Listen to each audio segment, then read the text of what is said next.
So as you saw, we ripped the carpet out of this room. I also pulled the baseboards up. I didn't want to pull the baseboards up. I was going to try to put this vinyl plank in with them in, but because the thickness of this vinyl plank and the thickness of the carpet, it actually was like an inch off the ground. So it would have been a big gap if I would have slid that under there. So that's why I pulled the baseboards out.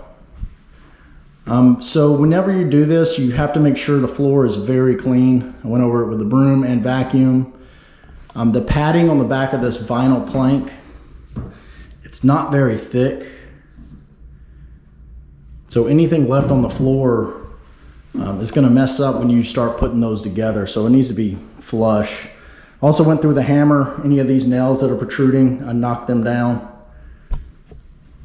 So this floor is very clean. For ordering the vinyl plank, I did it in square footage. And an easy way to do it is you see this little section here. I measured this little section, then I measured the big section, then I measured the closet and just added those together. And whenever you add your total square footage, what I do is add 10%. So if it was 140, I think this was 140 square feet, 10% of that is an extra 14 square feet, which puts you at 154 square feet. But I do that just because the cuts, I mean, you do get some wastes, and whatever I don't use, I'll return. So what we'll do now is we'll start installing this vinyl plank.